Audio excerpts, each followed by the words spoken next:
welcome to the Republic of Football. I'm your host, Ishmael Johnson, in studio. Carter Yates, how you doing, bud? I'm doing fine. The question is, how are you doing? We almost thought you weren't going to make it this morning. Oh, geez, you want me to talk about that? Yeah, okay, so I was a little later into the office. Walked in out of breath, hair frazzled. Yeah, we finished introductions. Mallory Hartley on the other side of the glass. Hello, Mallory. Hi. So, yeah, I was explaining to them why I was a little later than I like to be. With the first of all, my statement that it indicated no reason why I was actually late. I just told you guys, like, anybody who says having a cat isn't like having a toddler, I disagree, because You're going to get a lot of people mad saying that. Oh no, okay, 100%. Oh, 100%. I know it's not the same. But this particular annoyance was very similar to having a toddler. So I woke up today. For those of you that don't know, I have a 2-year-old, I guess 2.5-year-old cat now. Named after Mesut Ozil, my favorite soccer player. I woke up today, fed my cat, usual, all that stuff, getting ready, and using his litter box, nothing out of the ordinary. He's a long-haired cat. He's a long-haired boy.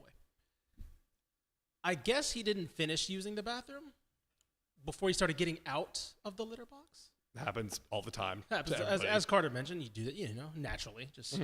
You just get up and you're still not done. Well, he's dragging his animal droppings all over the place. Gross. And it's sticking to his fur because he's a long-haired boy. And I'm packing my lunch. I'm like, what are you doing? He's like at the kitchen now. His litter box is not near the kitchen. And like he's at the kitchen trying to, because of course cats are naturally, they groom themselves. So he's trying to get it off, but like just dragging it on I have tile. Or not tile. Hitting every square inch of that tile. Yes. I don't. Not tile. It's not carpet though. It's like a surface. Like some apartments have. And I'm like, what are you doing? What is happening right now? And I see a trail, and I'm like, okay, now I have to clean this cat, and then I have to clean my apartment. So I'm chasing him around. I have these pet wipes, and so I'm chasing him around. I go through like 20 of them because like it's like a toddler. Again, I'm trying to grab him, wipe him, and he's running away. And I'm like, what are you going into my room and like dragging more? And I'm like, oh my God, what's happening? I felt like chasing a 2-year-old that doesn't want to shower. So welcome into all our new listeners who came here for Chandler Morris. This is what you're getting today. Yeah, this is what you're getting. Long story short, finally do all that after about like 30 minutes. And then I realized I had to clean my apartment because I was like, oh yeah, there's stuff everywhere. So that's why I was late. Even though to you guys, I'm just on time because the show started, so it's fine. Anyway, so a little bit of the rundown after this cat thing that Carter made me explain. Cat fiasco. Catgate. Catgate. We have an interview with Chandler Morris coming up. UNC fans, stick around. We have that in the back half. Yeah, there you go. He's been on fire recently. Yeah. I believe he is the only. I was going to say because Cam Ward, Jordan McLeod, and Jalen Milroe are tied for first right now in the country in touchdowns. He is second. I believe he's alone in second, and he's also probably not he has rushing touchdowns, but he's probably the only like not dual threat in that discussion. He and Cam Ward are tied for passing touchdowns at 20, which, by the way, Eric Morris, North Texas head coach, was the one who gave Cam Ward his potentially sole offer at Incarnate Word, coached him at Washington State too, and Chandler Morris, coached now by Eric Morris. Yeah, so there you go. So we'll be talking to Chandler Morris about UNT's hot start, big win, obviously, this past weekend. Probably a bigger game this upcoming weekend. We'll get into all of that as well as our usual games of the week. We have lightning round, all that stuff. It's going to be, there's not real headlines, so it's just going to be chock full of game content. As we saw, if you saw our post on Twitter or YouTube, all FBS teams, all 13, are playing this week, so we're back after a pretty light schedule. But before we get into all of that, actually, no, do we have Power Poll? I forgot. Yes, we do. Okay, making sure. Week 8 Power Poll, Mallory. I know there wasn't big changes if you're watching the show, or if you're listening, rather. If you pull up the Power Poll now. Wasn't massive changes because obviously only 5 games were going on last week. 4 games, 5 teams. There you go. 4 games, Very 5 light teams. week. So wasn't many changes. We mentioned North Texas there being at number 6. I guess the other one was Sam. Did Sam jump? I believe Sam was in the top 5 before this. So this is their second week in a row at number 5, but big test, and we'll get to it. Midweek game against Western Kentucky, so that'll be a massive one. Potential contender eliminator for Conference USA there, as well as, North Texas as well. Contender eliminator potentially against Memphis. two teams that are currently unbeaten in conference play. I think the biggest mover might be UTSA is at number 12. Yeah. After losing on a last-second touchdown to Rice. Never thought we'd be saying that here. That is seeing UTSA down at 12. It's crazy. Yeah, we'll get to them in a bit because, Rice. I mean, credit. I'm wearing the Rice shirt from our friends at Home Field Apparel. Huge win for them, but a massive, massive loss. They ended with a brawl as well. I saw kind of that. a bad scene there in Houston. So Good for E.J. Warner, though. hey, look, listen. We're an E.J. Warner stands podcast. We are. So, of course, TexFootball.com.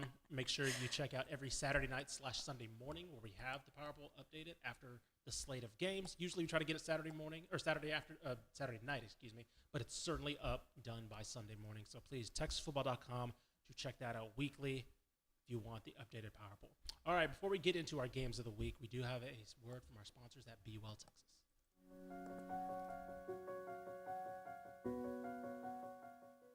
Be Well Texas helps people who are struggling with the use of alcohol or drugs.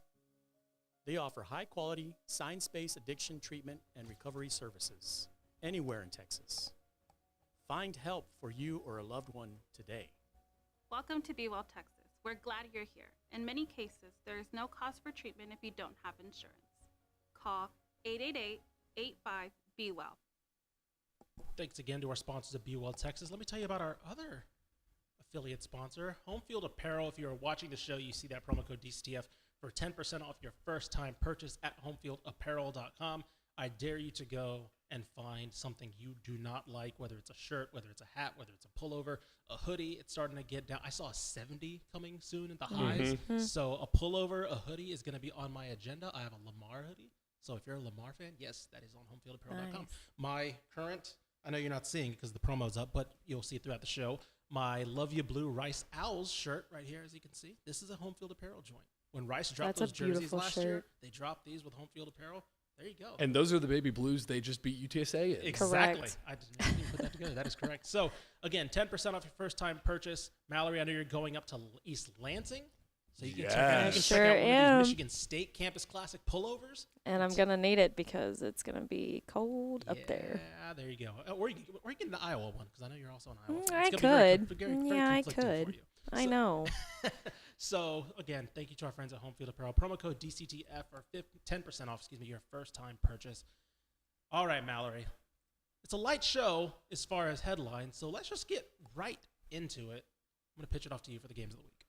Starting off strong here, folks. Number 5, Georgia, taking on number 1, Texas. Texas at home, Saturday, October 19th at 6:30 p.m. Can watch it on ABC or ESPN Plus. Texas they're 4-point favorites. First team to be Heading in this favored game. over Georgia since Clemson in 2021. Really? Wow. Okay. I love that. I love that. So here are a couple questions, right? And we'll get to Georgia in a bit, but I have some questions on Texas right now. How much do you take from the slow start against Oklahoma? I'm not trying to make a point here. I'm literally asking you. Versus how much was it just Quinn Ewers being his first game back in 2 weeks, 3 weeks, roughly, basically? Some people are saying Oklahoma gave teams the blueprint on how to defeat Texas. Is the blueprint just hoping Quinn Ewers misses a wide open Isaiah Bond?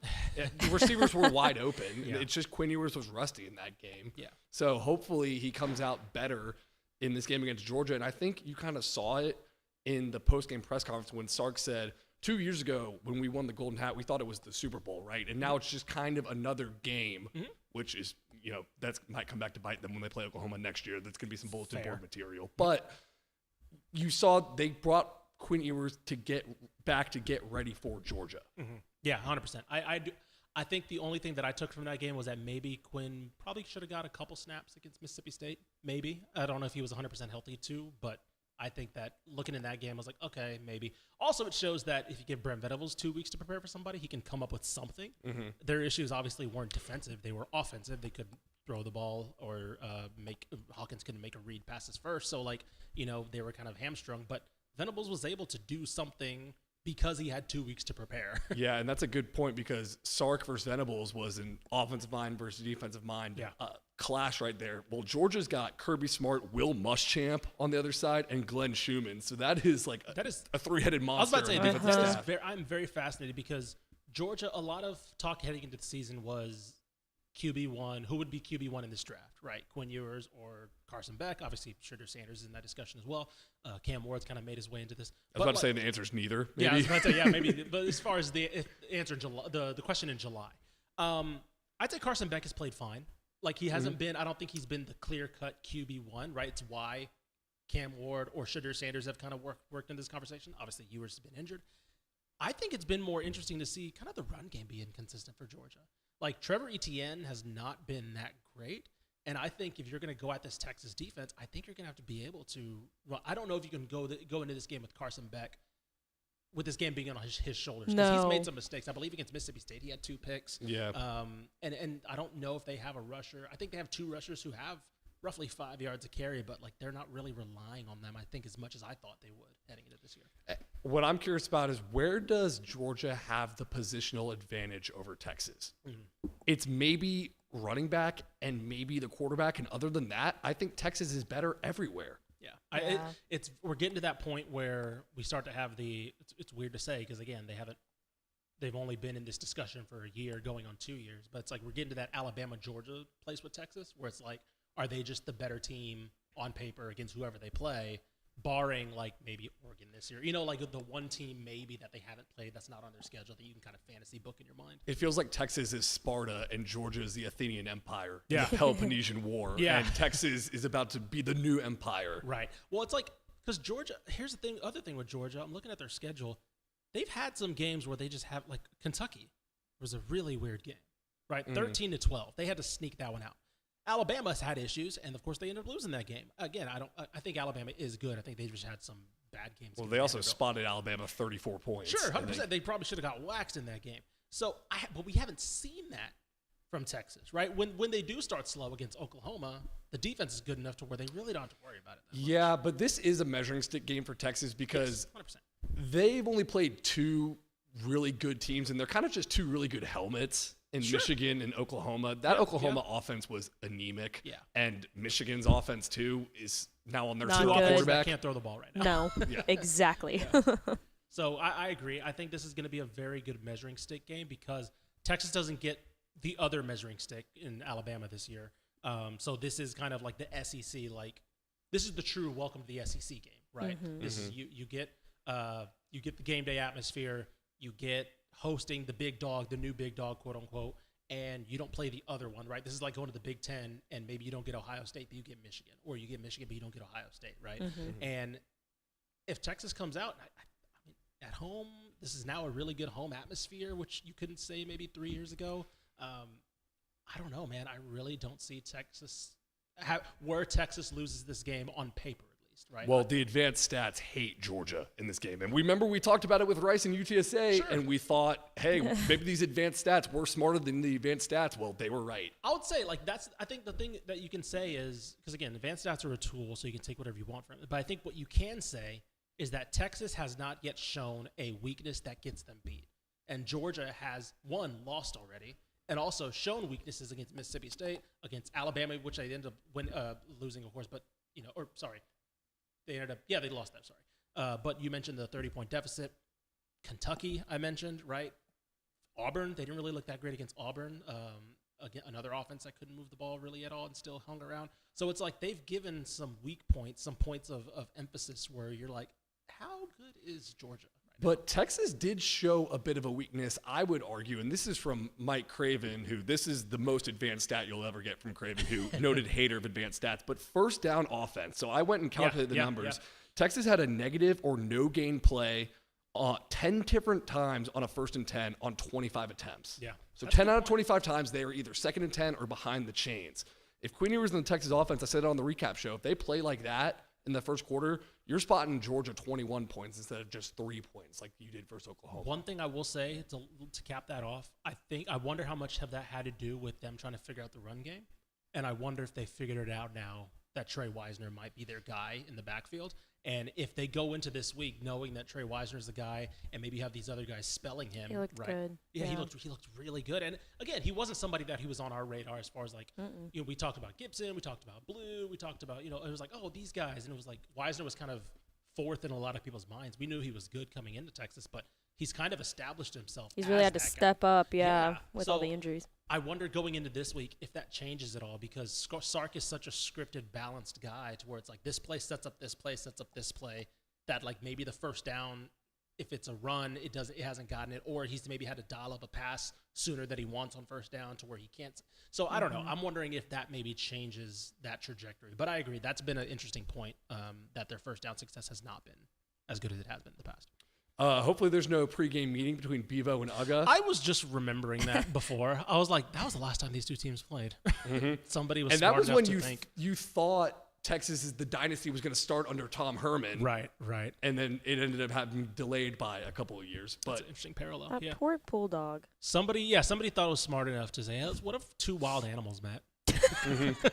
Or I guess one domesticated animal. But like, what if just two animals? Weren't you saying that it was more like it was Georgia's fault? Oh yeah, I did a project on this. Well, I didn't say it was Georgia's fault, but you said it was Georgia a lot of was people's faults. Yes, Bevo was chilling, and they were, and Georgia didn't obviously know. Texas had to say yes to bring Uga over, but like, who brings a dog over to? Anyway, go ahead. Columbus Day was yesterday, and Christopher Columbus, when they came to the Americas, brought cattle, these longhorn cattle. Yes, okay. They went feral for centuries on the open Great Plains, developed those long horns to sweep out wolves, from under them. And they got super long. Well, that bulldog, even though it's a cute little bulldog, has wolf pheromones that freaked Bevo out. So he thought he was the predator. He had a one of those like PTSD moments to his ancestors. Like, this is what my ancestors fought for. Yeah, exactly. This is my chance. So yeah, hopefully none of that happens. Just keep them separated far away. Those are two cool mascots that don't need to meet. What's next? Agreed. All right, moving on to a game that's got probably about the same amount of hype behind it as Texas, Georgia, in my opinion. Okay. Western Kentucky. Traveling to play. Sam Houston hosting Western Kentucky Wednesday, October 16th at 6 p.m. You can watch it on ESPN2. Sam Houston coming in as 2.5-point favorites. The over-under 55.5. How about them Bearcats? Tired. Texas versus Georgia wired Sam Houston on a Wednesday. on a Wednesday, guys. I love it. All right, look, Sam Houston. We've been on the bandwagon for a bit, but this team, I don't know if there's a team in the state, I'm including Texas in this, that knows exactly what it is. Right? Sam Houston. They're not a pretty offense. They know that their offense is really going to come out in the third and fourth quarter because you're just going to get tired of tackling the Hunter Watson when he runs power, or I'm forgetting the running back's name. Jay Ducker. Like, he's going to get a 20-yard gain in the third, fourth DJ quarter. McKinney's also been very good, too. He's been really good. It shows to me how good this team actually was when healthy. Because, none of these guys were healthy. Obviously, Hunter Watson wasn't on the team, but, the running backs weren't healthy last year, right? The offensive line wasn't healthy last year. And it was even if they wanted to do a semblance of this, they couldn't even fathom it a year ago. Well, they're running a lot of 12 personnel with the two tight ends, Elijah Sohn and Fernando Garza. Just man ball. They're averaging 282 yards per game on the ground the last 4 games. It's the first team in Conference USA to rush for 250-plus yards in 4 straight games since Florida Atlantic in 2018. Just some man football. That's awesome. I love that. Yes, offensively, that's what they are. And then defensively, as we saw against Texas State, they're trying to get, obviously, if things don't go well in the first half, like they did against Texas State, they're able to make adjustments to where that after, we can figure out what the team's trying to do. Then that second half is just no. UTEP, right? UTEP was another great example. We're like, why is this team why is UTEP able to move the ball a little bit? Halftime happened, nothing. They had nothing. And then they just knew that offense was just going to kind of gain steam. It's kind of like a snowball. And just slowly, they may put up 10 points in the first half. They're probably going to put up 17 in the second just because you're tired of tackling that same inside zone / power, whatever they got. And I'm very fascinated because I mentioned this. This might be a Conference USA eliminator game for because Liberty. Liberty. I don't think anybody's going to beat Liberty right now, and everybody else is kind of looking kind of whatever. I don't know. They're not bad. It's like a 3-team race for Liberty, Western Kentucky, Sam Houston. Yeah, because you have the bottom. You have UTEP. You have New Mexico State this year. But La Tech's kind of punching up in the middle. So, nobody's, bad except for maybe 2 teams. But everybody else is either these 3 or, somewhere in the middle. As opposed to last year where it was, Liberty, everybody else, and then kind of New Mexico State for a little bit as well. Does Sam Houston play Liberty this year? last game of the Last season. game of the season? Okay, I couldn't remember if that was the case. I think That's everybody awesome. both plays Western everybody. and Sam. So yeah, so Man, this that would could be the conference championship then.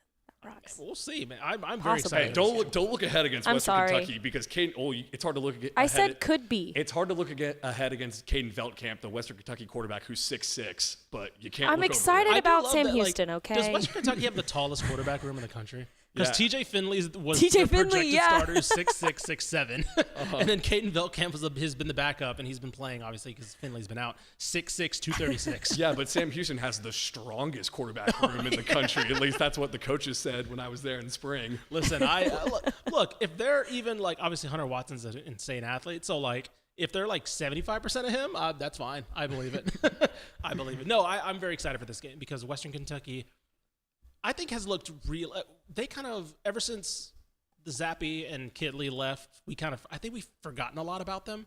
And they've just kind of been a really good Conference USA team. They haven't been obviously competing for championships like they did that one year, but they're still pretty damn good. Like, I was curious about how they handled UTEP.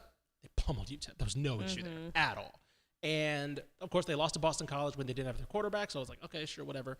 I don't know. I'm very fascinated by it. I think Sam still comes out and wins this one, especially because, like, I don't know, weird things happen on Wednesdays as we saw last year. Nope. So Wednesdays get weird. Wednesdays in Huntsville get weird, so I'm all in on this game. Well, Western Kentucky has allowed only 16 points per game, too, since the week 1 drubbing against Alabama. Just take that one out. Forget that one. Yeah, They're yeah, allowing that's fine. 16 points a game. Right. I still get nightmares about when Michigan State played Western Kentucky back in 2021 when Bailey Zappi was the quarterback, and that was before I even knew who Bailey Zappi could be, right, Yeah. as a quarterback. You And became familiar real we quick. went in. You're like, why are they throwing 70 We times? we came into that game, and my dad and I were like, okay, at the time, a Conference USA opponent should be pretty easy, right? Yeah. No. Our secondary was like, whoa, who's this guy? They're It was averaging 4 insane. yards a pass, but they're somehow throwing for so many yards. Never forget Bailey Zappi. Oh, love it. What's next, Mallory? All right, let's continue on here. We got 3 more spotlight games. Texas Tech hosting Baylor this Saturday at 3 p.m. This one's tasty. You can watch it on ESPN2. Texas Tech, 6.5-point favorites. The over-under, 55.5. Is Baylor one of those teams that you look at their record and it doesn't necessarily indicate that, you know?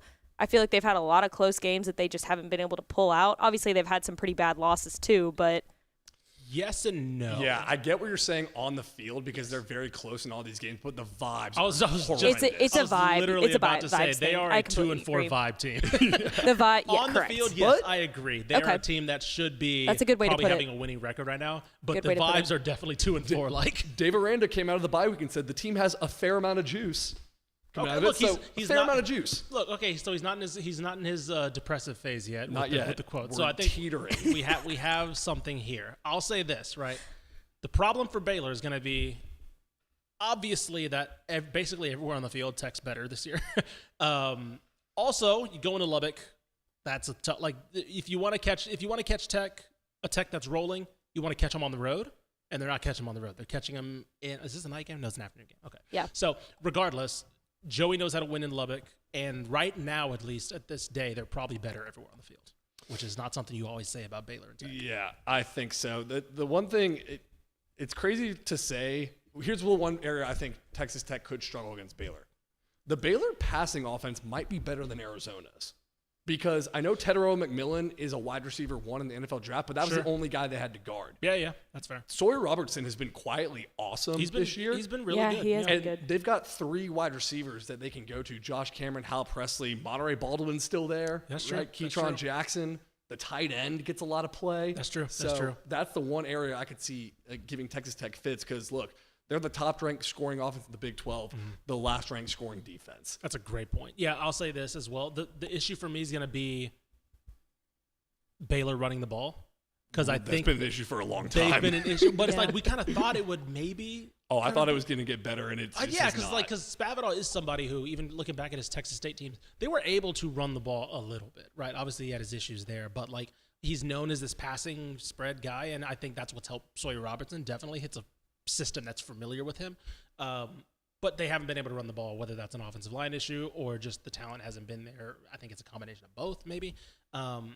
That's where Baylor's going to really, really hurt because Tech's able to do both, and so whether or not Baylor can stop one or the other, Baron Morton now is becoming that other.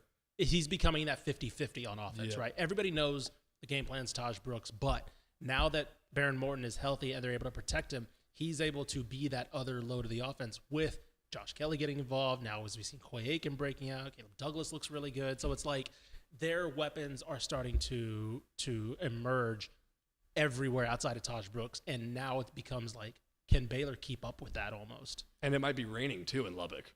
Oh, and so there you go. Like, if it's raining, I'm going to go with the team that can run the ball with one of the best running backs in the country. It might just be time to say Texas Tech at 5-1 is just a really damn good football team. I know the Washington State game, we kind of kept looking at Texas Tech. Okay, 3-1, 4-1, having good wins, but like I'm not a believer yet. The teams they've beat, they're 25-6 against opponents not named Texas Tech. So they're not just beating up on bad teams right now. Yeah, no, I think there is something to that because Mallory mentioned Baylor being at least on the field better than their record, right? I think that 2-4 is appropriate. Don't get me wrong, for where the program is, but like close loss to Utah, obviously heartbreak loss to Colorado, close loss to a really good BYU team, and then of course Iowa State probably was their worst performance loss, I would say, of the year. If Tech comes out and just beats them, that's impressive, right? I know it's going to say, 2-5 Baylor, but like this is a Baylor team that should have beaten Colorado. Probably should have definitely started awful against BYU. And so, like, maybe they play that. If they start better, they win that game. But, again, ifs, whatever. If they come out, and I'll look at this as an impressive win if Tech wins by, like, 2 scores, let's say. But what happens if Texas Tech comes out and waxes Baylor? Like, then it gets real scary. I was about to say, then it's like, oh, man, okay. Yeah, it goes 2 ways, right? At that point, really impressed with Tech. But then also, like, okay, what are you doing at Baylor? Because you are falling behind your peer, quote-unquote, peer program in Tech. I always measure these 2 teams together, if that makes sense. So. It's really tough when Baylor will post, like, a walk-off field goal from 2014 and just seeing the atmosphere at that stadium. And then there's been some videos on social media of them, like, all dancing the tuba time right now. And it's, like, 8 dudes in a semicircle, like, doing this thing at the timeout break. It's just, what is going on? Yeah, I know the decisions were made and they reaped the benefits of the Aranda hire initially with the Big 12 title, but like they're going to go into a Tech atmosphere and look at a Tech roster that was built on by the guy that was there a couple years ago, right? Yeah. And I know, again, bygones be bygones and all that, but like still, there is somebody there that's going to be like, why is this here? And then they're going to go home. I think they're back home next week against Oklahoma State, and they're going to be like, why isn't this here? So something to think about. Okay, let's move on here. You guys ready to stay up late on Saturday night? Let's go. It's like really late. Big 12 after dark? It's Big 12 after dark. Let's go, baby. TCU traveling to play Utah this Saturday. Kickoff at 9:30 p.m. at night. It's a good one. ESPN, you can watch it there. Utah, 4.5-point favorites, over under 49.5. Yeah, the last Big 12 after dark, I just had a piss poor performance and had to go to bed in the middle of the second quarter against Tech. So totally misplayed my coffee drinking time, and like it was just I was out of whack. So it was week 1 for me. Yeah, we didn't talk about, obviously you and Craven did, but TCU's game against Houston. If we're talking about vibes, TCU's lucky that Baylor exists right now. I was there in Fort Worth. Vibe report. Bad. Very bad. A Houston team that is very much openly in rebuild. Let's play hard, shake hands, and go to 2025 mode. And TCU just got punched in the mouth at home. A TCU team that I think a couple weeks ago we were like, okay, Josh Hoover looking really good. Like, if they could just fix some things on defense. Oh, okay, it turns out the defense might still just be bad. Like, I was like, I think obviously last year was bad, and the year before was, even when they made the national title game, it was still bad, but it was opportunistic. When they brought in Andy Avalos, you were like, okay, let's shore up the things, the bad, the big leaky stuff on defense. And I think they have, but it realizes how far they had to go, because it's not last year bad, but they're still bad. And it's not like, I think it's an improvement, but that just shows how far back that they were, that I don't think Andy Avalos is going to be able to come in and fix this in year 1. And people want to get on Josh Hoover for the interceptions, and yeah, he's turning the ball over, but he also has to play perfect, and he knows it for them to have a chance, because 1, the defense is porous, and then 2, this is from the frog preacher, Jamie Plunkett, friend of the program. There are 6 running backs in the Big 12 alone who have more rushing yards than TCU has as a team this year. Yeah, Cam Cook is their leading rusher right now with 3.9 yards a carry. I mean, just look right here. Here it is. Cam Cook, 336 on the ground, 3.9 yards a carry. Jeremy Payne, 4.6 yards a carry. Dominique Johnson, 3.8. Trey Sanders, who we thought was going to be a big player this year, 3.9 again. That's their receiving. That's their running game at all. You mentioned Josh Hoover. Yeah, he has 6 picks this year because he's the one that has to move the offense. And then you look at the wide receiving core, and it's like Jack Besh is like by far their best player this year on that offense. And so J.P. Richardson has been fine. Savion Williams has just not been the guy that we hoped he would after QJ left. So it's like it's basically a 2-man offense almost, it feels like. And I don't know, man. This is starting to get another loss on the road against a Utah team that it's going to be, of course, without Cam Rising. Yeah, that's good news for TCU. Good news, yeah. I mean, is it good? They knew this guy hasn't played at all. Like Utah's Kyle Whittingham's put like the biggest smoke screen the entire year. Was like, oh, he's week to week again, guys. It's like it's October, and then he's never played. And then he runs out there with wooden legs, basically can't move. I was watching that game in a bar on Saturday night. I was like, this guy cannot move right now. Like, get him out of there. Yeah, and it's like, oh, he's week to week again, guys. Like, no, he's not. Just stop doing that. And so he finally. He's redshirt. He's out indefinitely, and he could redshirt apparently, which is crazy. I was gonna say, isn't he actually eligible for an 8th year? He is. So it's a please, because would that make him the oldest college football quarterback to ever play in college? Because Alan Bowman right now, I think, is on his 8th year, or maybe he's on his 7th. He's on his 7th year. So that would make him probably the oldest college football quarterback ever. I don't know about ever, because there's some, well, maybe not ever, but like weird times are happening, like when people are going off to war and stuff. No, that's okay. In recent history, let's say in this, So Bowman's in this century. Bowman is 24, and I believe Rising is 25. So there's already that. Okay, well there's Casey that Thompson already. is still playing. He's the 3rd-string quarterback for Oklahoma. That is true. Jesus Christ. Casey Thompson and Cam Rising were in the same quarterback room, I believe, at one point. Yes, they were. Oh my gosh, at Texas. So Casey Thompson is 26. I believe with he is Shane Buechele. With Shane Buechele. Oh my gosh. Oh my goodness. I have some. Shane Buechele's been in the NFL for like quite a few years now. I have a Cam Rising stat. Okay. Okay. I wrote this down earlier. So he's older than Zach Wilson. Now with the Denver Broncos. That's awesome. Zach Wilson is on his 4th season in the NFL. Has basically already been declared a bust. That's great. Cam Rising's backup, Isaac Wilson, the younger brother of Zach Wilson. Oh my gosh. When Cam Rising was a freshman at Texas in 2018, Isaac Wilson was in 7th grade. That rocks. That's insane. I mean, look, I'm all about get your money, but listen, let Isaac Wilson take it from here, man. It's fine. It is fine. It's the whoopee. So yeah, long story short, Baylor's they were not preparing for Cam Rising. They knew from the very beginning that this guy was not going to play because he basically hasn't played. I know he has, but like he's not him. Well, and Isaac Wilson is completing 55% of his passes for 6 touchdowns and 7 interceptions.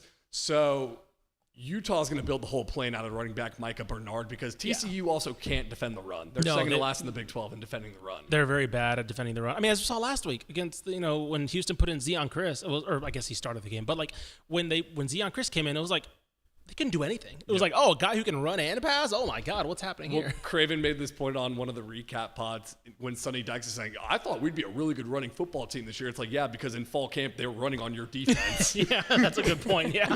It's like, nope, they can't stop us. This is awesome.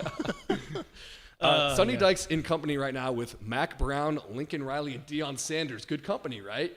Sure. For 5-8 in the last. I was going to say for what? For what is he in good company with? Yeah, it's looking real shaky because I don't know if we expected Sonny Dykes to be somebody we talked about as far as like job jeopardy. And we're not talking about it yet. We're not talking about it yet, but it's approaching that territory. It's approaching that territory. So I don't know. What's next, Mallory? All right, let's round it out here with Memphis hosting North Texas this Saturday at 6:30 p.m. You can watch it on ESPNU. Memphis, 10-point favorites, over under 66.5. The Seth Hennigan Bowl, part 2. I guess part 3. I don't know. Probably He's killing it at Memphis. This is also a huge game. No, this is a massive game. This is a great week. This is I mentioned there are 2, I guess 3, because I didn't even consider Texas, Georgia being a SEC eliminator potentially. Go ahead, Mallory. Okay, hold up. I just thought of this, and I'm going to say it before I forget it. Okay. Did Seth Hennigan ever play against Chandler Morris, Highland Park, Denton Ryan?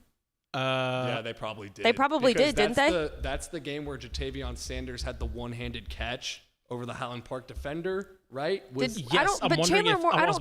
Chandler Morris was there. Or was that Braden Shager? That was definitely Braden Shager, because I was at that game. That was Braden Shager, Yeah. who's now at Hawaii. I think Chandler Morris played against Spencer Sanders at Denton Ryan. Okay. No, Sanders was gone. It was somebody in between. It might have been. I'll look young this Seth up. Hennigan. Y'all Yeah, carry on. We'll have to look that up. That is very interesting, though.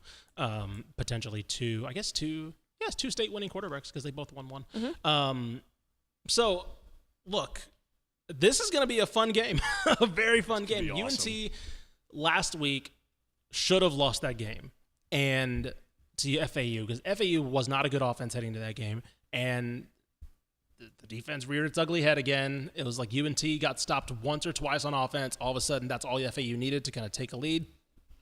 Opportunistic defense late from UNT, stopping FAU on a drive that could have ended it, and they go down and score. And it's a similar recipe to last year, except I think Chandler Morris has been better than Chandler Rogers, which is hard to say because Rogers was really good last year. He was really awesome. But Chandler Morris, man. Chandler Morris has been great this year. Mm-hmm. The running game has been good enough. It's not as good as last year because they're also all injured. I was about to say they're all, but it's been good enough. Mm-hmm.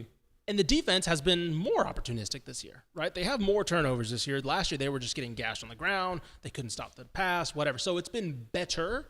It's still very much the weak point, but it's like an upgraded game plan to last year where it's like if you can get one or two stops, no one's stopping us on offense. Yeah, North Texas is looking to start 6-1 for the first time since 2018. The times before that were 1988 and 1977. So this is sneaky. Could be one of the best North Texas teams if they keep going like this in program history. But I know they're about to enter the woods, right, of Memphis, Tulane, Army, all the top teams in the conference. Yeah, the slate's going to be tough here for the Mean Green coming up.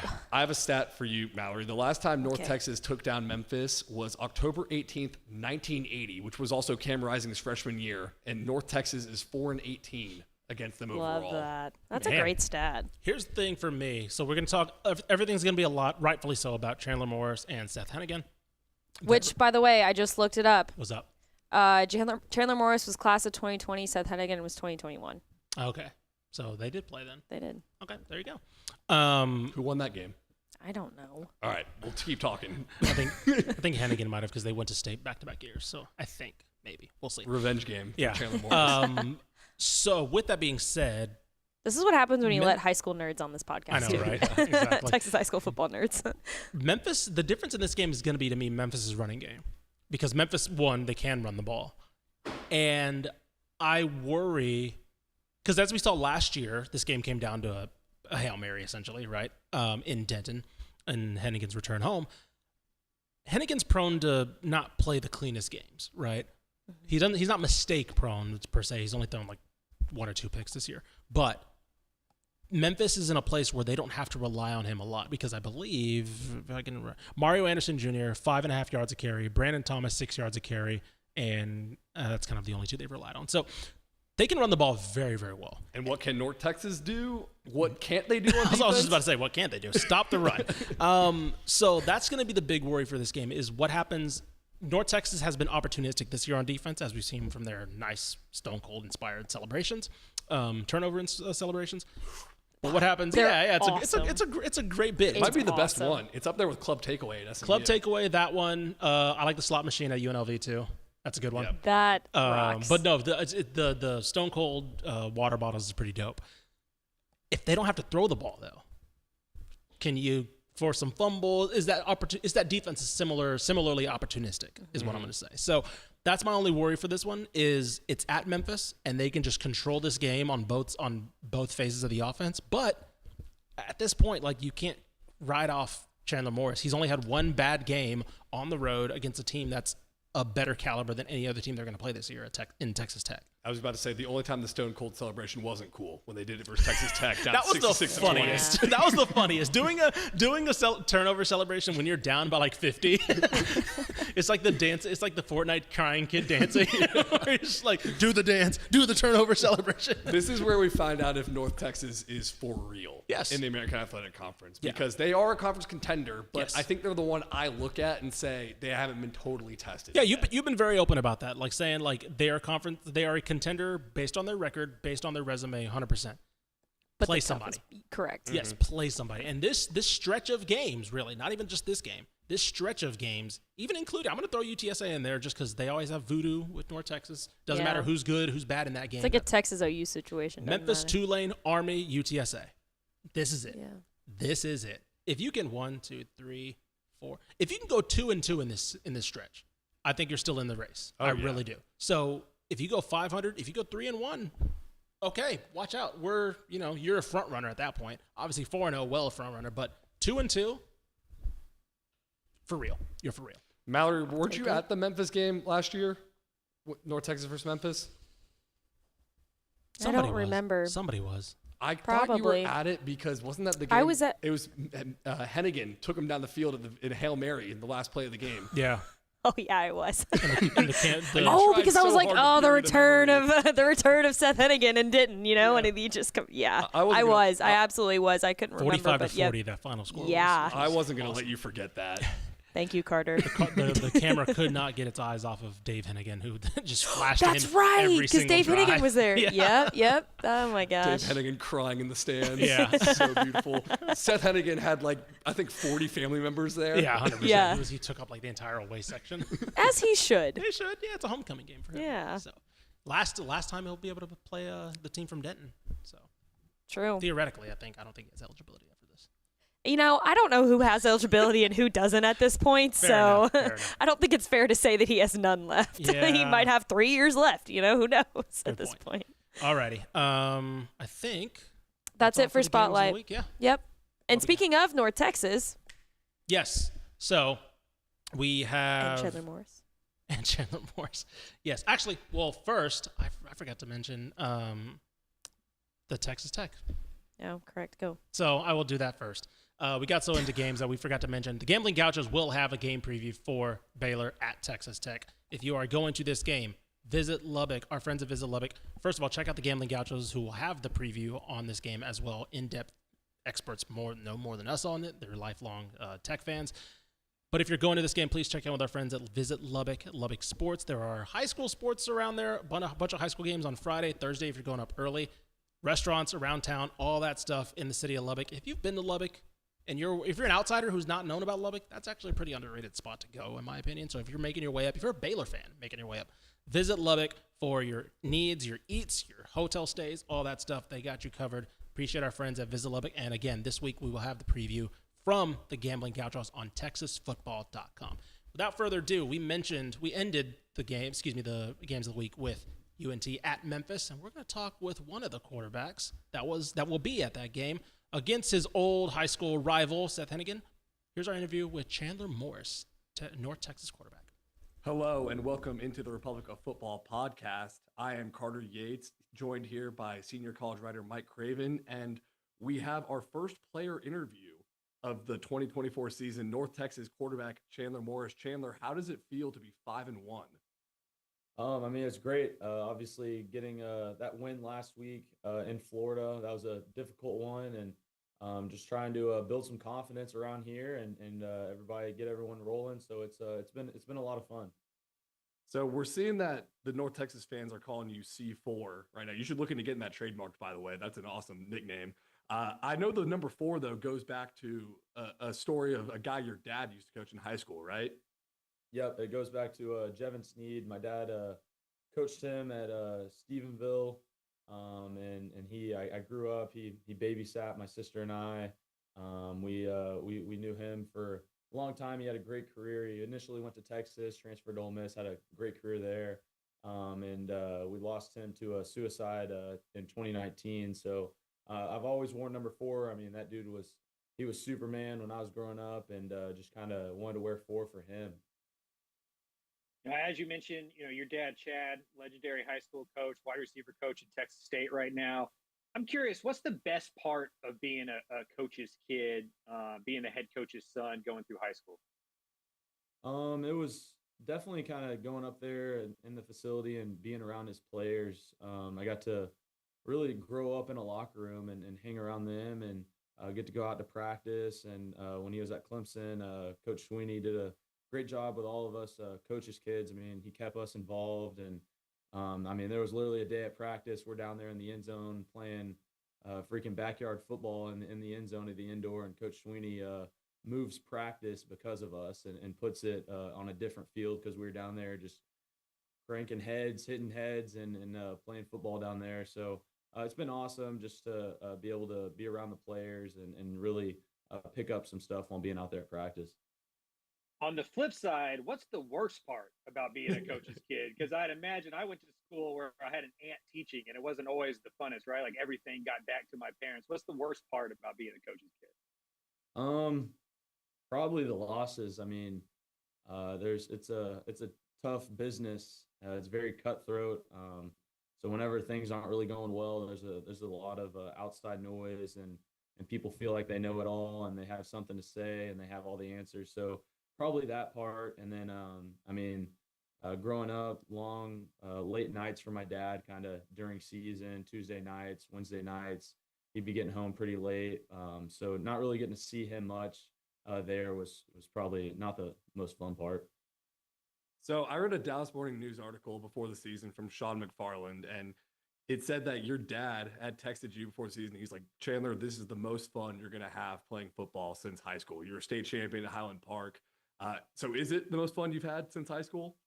Yeah, it definitely is. I mean, Coach Morris has a lot of confidence in me. He gives me a lot of freedom as well. So, and he understands I was a coach's kid, so he has a lot of trust in me. And it definitely is. I mean, kind of taking the handcuffs off me and letting me go out there and just be a field general. And it's been a lot of fun.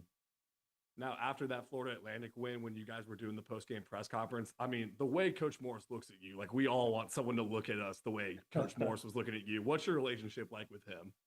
It's been great. I mean, I told him, I guess back in December or early January, I want to come play for him and play in his offense. And it was a weird situation. I wasn't going to get there until summer. So he had to really kind of believe me on that. And there were a lot of big schools reaching out to me during that time. And but I'd always stay in touch with Coach Morris and keep him updated on it. And I just kept telling him, I want to come play for you in your offense. And I really enjoy what he does offensively. And we've gotten closer throughout the season. He kind of understands what I want and what I'm capable of, and I kind of understand what he's expecting. So it's been really good. And he's been around a lot of really good quarterbacks: Patrick Mahomes, Cam Ward, Chandler Rogers had a big year last year in that offense. As a quarterback, what makes it such a quarterback-friendly offense where all these yards, all these points kind of feel like it happens no matter who's on the field? I mean, in this offense, it seems like you have answers for everything. Whatever they bring at you, it seems like you have an answer built in already. And if not, we get really coached. We get coached really well throughout the week of what those answers can be and what they should be. And I think Coach Morris and also Coach Brophy do a phenomenal job getting us quarterbacks prepared for the week. And they just they put in a lot of time into it. And Coach Morris, I mean, when he gets in that mode in the game, you kind of know when he's feeling it and he's dialing it up. So it's definitely them. They're doing a great job. You know how basketball players talk about the hoop starts looking really big? Is that kind of what the offense feels like once y'all get it going? Yeah, I mean, we got to kind of get in that rhythm, start fast, and definitely that's definitely a good way to see it. And Chandler, I got to come clean to you because I know you're not on Twitter during the season. I did a top transfers in Texas story earlier this year, and I put Hunter Watson, the Sam Houston quarterback, over you on that. And since I did this, your stats in the last 3 games, let me check the notes, are 64% completion percentage, 1,080 yards, 11 touchdowns, and 1 interception. So I guess the question is, can you chill out, man? Hey, just keep writing it like that then. I mean, honestly, don't put me in it then if that's the case. But no, I had a friend send me that article. I mean, I didn't really care, but just going out there trying to win some games. But yeah, I mean, hey, just leave me out of it one more time, I guess. So can we spin zone it to like, look, I knew that would motivate you, dude. Like I knew let's spin zone it to that, right? Exactly. I think you've thrown a touchdown pass to 9 different wide receivers. How do you keep them all happy? Are they in your ear kind of complaining to you all the time? How do you go about that? No, I mean, they've actually done a really good job. I mean, I've been places where kind of they are in your ear a little bit, and I understand that. I mean, I'm a competitor also. I want the freaking football. But no, they have a lot of belief in me and confidence in me, and I mean, it kind of just happens. I mean, I don't really go out there and just target one person. I mean, it just kind of happens. I'm like, hey, if you're open, you're getting the football. So, and I think it really helps us because there's some concepts that maybe some people don't think they're going to get the ball. Maybe on Tuesday or Wednesday practice, they didn't get the ball on that play. And then you turn out there and I tell them, hey, if you're on the field, like you got a chance of getting the ball for me. And I mean, what I think of is the Tulsa game. I threw a touchdown to Dalton Carnes on a post route, and we hadn't thrown up that route at all during practice for the past 2 weeks. And go out there and I get the look, and I'm like, oh shoot, well I got the post here on this look, and he was ready for the football because he understands that if you're on the field with me, you got a chance to get it at any point. Yeah, you mentioned getting there in the summer. The quarterback position has to be such a leadership position. You have to know everyone's routes and what they're doing. How do you go about establishing that on a team when you kind of show up in June and you got 2 or 3 months to become a leader, become the quarterback of this program? Yeah, I give hats off to my teammates though. I mean, they made the transition really easy. I came here. They had welcoming arms. I mean, they were extremely excited for me getting here, and it also helped too. I got in the spring. I got to kind of drive up here from Fort Worth while I was finishing up school.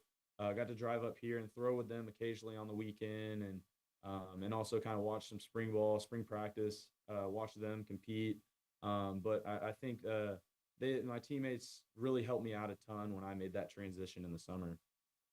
Does your experience at TCU, where you were named the starting quarterback twice, and then 2 season-ending injuries, basically, like how does that make you a better leader? Does it make you a better leader at all now at North Texas? Yeah, I think it does. I mean, I had to really be the best teammate I could be whenever I got injured. These past 2 seasons, and it was challenging. I mean, as a competitor, you just want to be on the field and go out there and compete and get opportunities. But yeah, it definitely made me better, a better leader. I understand that every single Tuesday practice or every practice, it could be your last because you don't know what's going to happen. It can be taken away from you at any point. And I really kind of put my identity into football kind of during that time in my career. And I think it was God kind of taking it away from me and making me realize that there's more to life than just football and to not put your identity into it. So more so than ever, I am football is what I do. It's not who I am. And I think I learned that through kind of the storms I went through. That's a super good perspective. And that's something I think a lot of football players struggle with. Were there like some certain people that really helped you with that, like not putting your identity in what you do? Yeah, it goes back to my parents. They definitely helped me a ton with that. My dad has struggled with it also. I mean, he lives it. He's been in coaching world for a long time, so he's been through it. And then I think trying to find stuff that I like to do, doing more of what makes me happy. And I got I got a dog, I guess 2 years ago or so, and then my girlfriend's been there for me as well. So just kind of leaning on those people and those things that make me happy has been really really good for me. How young were you when you started kind of drawing plays and telling your dad like, hey, you got to call this play on 3rd down? Uh, I remember his 7-on-7 tournaments when he was at Lake Travis. I'd draw up some plays. I was like 7 years old. I probably put 13 people on the field. I'd be like, hey, you need to run this. And he'd be like, yeah, it's a good play. It's a good play. And it's just straight lines, all verts. And he would, I guess and during the time he'd take it serious. It seemed like when I was that age, but yeah, I mean, I'm sure he got a kick out of it. You're ahead of the game. It's all verts now, Yeah, right? Like exactly. you knew what was coming. You kind of look like a coach. You sound like a coach. Is that the plan, kind of post football, or what are your thoughts, kind of when football is over? Honestly, no. I think I want to kind of venture out, get out in the business world, I guess. I kind of grew up wanting to coach a little bit, and then been around it so much. I don't think it's for me. I don't think I want to do it, but who knows? There's no telling. I mean, I think I could be a really good coach, but who knows where I'll go. Well, maybe he'll be a businessman one day, but right now he's dealing for North Texas. Chandler Morris, quarterback of the North Texas Mean Green. Thank you so much for joining the show, man. We appreciate it. Absolutely. Thanks for having me. A Highland Park man wanting to go into business. It's never heard of that one before. No, really cool interview. I also had to remember that, like, his dad, of course, is Chad Morris, and there was just a lot of Morrises in that interview. Coach Morris. Yep. I'm Chandler Morris. Dad. Chad Morris, who's also technically Coach Morris. And Chandler Rogers was there last year. Chandler Rogers was there last year. I don't want to think about that. It hurts my head to think about all the Chandlers and the Morrises. Does anyone have any Advil? Yeah, right seriously. my head hurts. No, really cool talking to him. We're just going to start doing some player interviews. A little hint in the I like future. it. So, Mallory, let's NASCAR this and get out of here. Let's go. All right, let's move on to the lightning round. First up, UTEP hosting FIU this Wednesday at 8 p.m. You can watch it on CBS SN. FIU, 7-point favorites. This is an FIU team that is 2-4 on the season, and the over/under is 48.5-ish. What's up? Look, we knew this season would be bad for UTEP. I'm just looking for things that they do well because I don't know what they do right now, and that's. The record will not indicate how good this team is, how good of a hire Scotty Walden is. That's not the point. I want to see semblances of proof of concept, and that's what I'll be looking for. Houston playing at Kansas this Saturday, October 19th at 2:30 p.m. You can watch it on ESPN+. Kansas, 6.5-point favorites, over/under 46.5. Carter, what's up with Houston? Zion Chris QB1 season, it looked like a different team against TCU. Punched him in the mouth. Let's punch another team in the mouth. Kansas, that is kind of floundering right now this season. So Bad. Could the Cougars go streaking here? Let's see. Texas State traveling to play Old Dominion this Saturday at 2:30 p.m. You can watch it on ESPN+. Texas State, 10-point favorites, over/under 61.5. It feels like this one the Bobcats should win. Yes, 100%.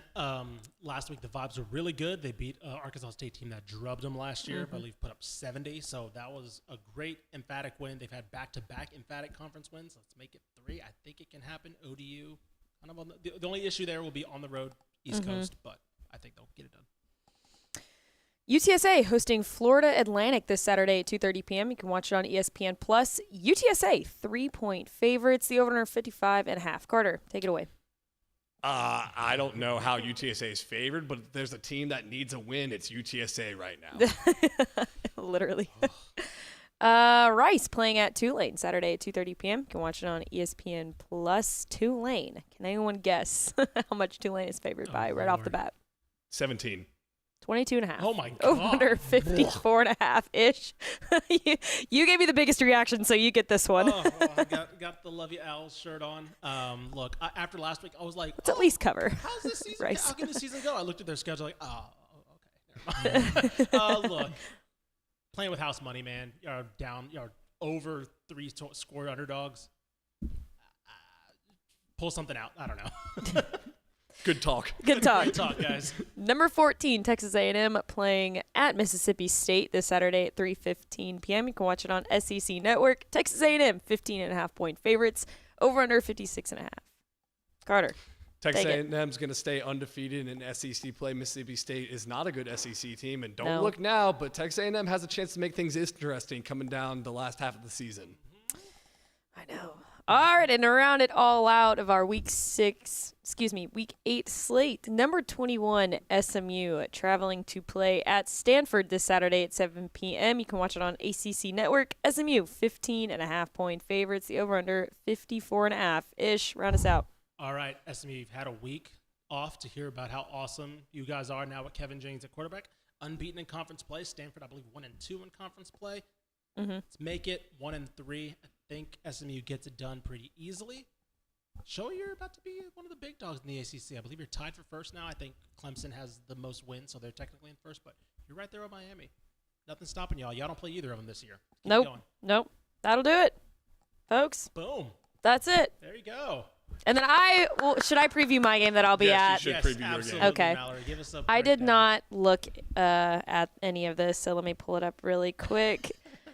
Michigan State hosting Iowa this Saturday at 6:30 p.m. y'all's time, 7:30 p.m. Eastern time, which I will be at this game. You can watch it on NBC Peacock. Maybe see me freaking out in the stands For either team. for either team. Iowa coming in as 6.5-point favorites. The over/under 41.5. There you go. That's not that bad. Come That's not on, that guys. bad. Let's pull it off. I'm excited. Mallory has two little mascots on her shoulder. One is an Iowa Hawkeye. One is a Michigan State Spartan. No, one's Kirk Ferentz, the other one is a Spartan. One's definitely not the Iowa Hawkeyes, specifically Kirk. It's Kirk Ferentz. I'm going to see Kirk Ferentz, guys. A Big Ten girl in her winter dreamland.